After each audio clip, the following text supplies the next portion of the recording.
पहुँचे और वाइट ने वहाँ एक कर्मचारी से पूछा कि ये कौन सी जगह है, ये हम कहाँ आ गए। तब उसने उनको उत्तर दिया कि ये पुराना गलगत्ता पहाड़ की साइट है। अचानक किसी दिशा पर रॉन वाइट ने अपना हाथ बढ़ाकर कहा कि ये वही स्थान है जहाँ पर यीशु मसीह को क्रूस पर चढ़ाया गया था, और वो अपने साथियों को साथ लेकर उस साइट पर आ गए।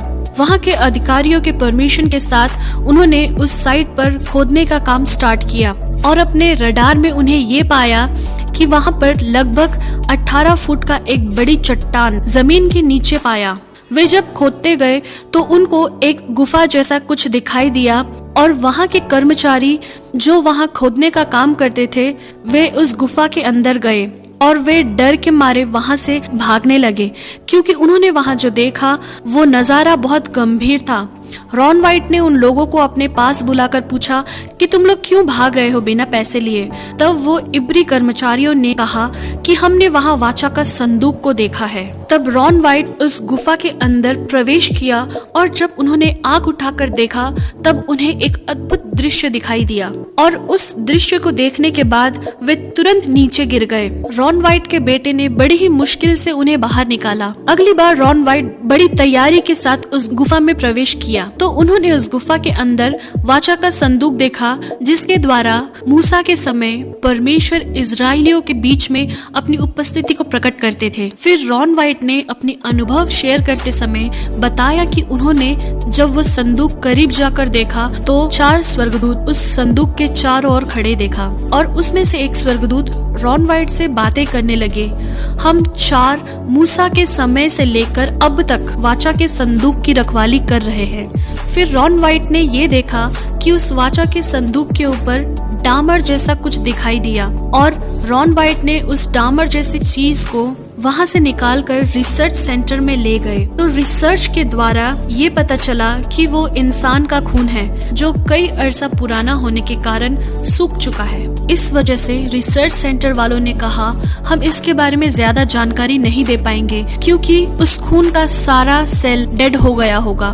मगर रॉन वाइट जो पहले मेल नर्स भी रह चुके हैं उन लोगों से रिक्वेस्ट किया कि आप लोग कृपया इस ब्लड का DNA पता करने की कोशिश करिए। उनकी बात मानकर उस रिसर्च सेंटर वालों ने ब्लड को 24 आवर तक सॉल्यूशन में रखा और 24 घंटे के बाद उन्होंने उस ब्लड को टेस्ट के लिए डाल दिया। जब उन्होंने उस ब्लड की जांच की तो उन्हें एक आश्चर्यजनक बात पता चली और उन्होंने रॉन वाइट को बुलाकर बताया कि ये ब्लड सेल अभी तक मरा नहीं, ये ब्लड अभी भी जिंदा है। और उन्होंने उसका DNA के लिए खोज किया तो वे ये बात देखकर हैरान हो गए जैसे कि एक नॉर्मल मनुष्य के DNA में 23 पेयर्स ऑफ क्रोमोसोम होते हैं, जिनमें से 23 माता के होते हैं और 23 पिता के, मगर उस ब्लड में सिर्फ 23 ही क्रोमोसोम दिखाई दिए, जिससे रॉन वाइट को ये पता चला कि ये यीशु मसीह का खून है जो पुरुष से नहीं मगर पवित्र आत्मा से जो मरियम के कोख में पैदा हुआ। और उन्हें इस बात की पक्कीकरण करने के लिए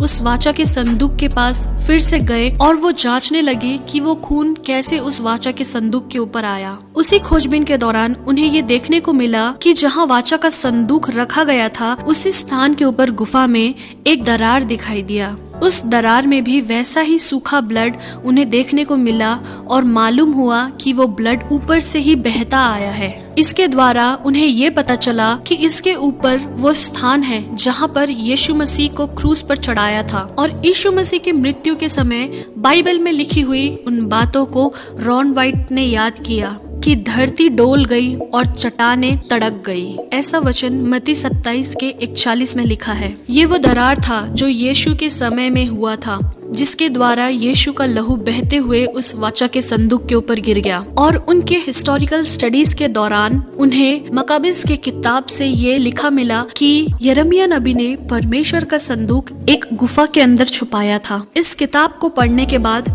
रॉन वाइट ने ये जाना कि ये पिता परमेश्वर की योजना हो सकती है कि यिर्मयाह नबी के द्वारा उस वाचा के संदूक को उसी गुफा में छुपाया हो जिस गुफा के ऊपर प्रभु यीशु मसीह को क्रूसीफाई किया था। वो यीशु मसीह का क्रूसीफाई का साइट था और जहाँ से प्रभु यीशु मसीह का खून बहकर उस वाचा के संदूक के ऊपर पड़ा। शायद ये पिता परमेश्वर की मर्जी थी अपने पुत्र का लहू उस वाचा के संदूक के ऊपर पड़े, जिस वाचा के संदूक के ऊपर पुराने नियम से हम जानते हैं कि महायाजक लोग जानवरों का खून लेकर वहाँ बलि चढ़ाते थे लोगों के पाप का क्षमा के लिए। मगर अपने पुत्र के एकमात्र बलि के द्वारा पिता परमेश्वर ने उस बहुमूल्य लहू को वाचा के संदूक के ऊपर छिड़काया, जिससे सारी मानव जाति के पापों की क्षमा का सबूत हमें मिलता है।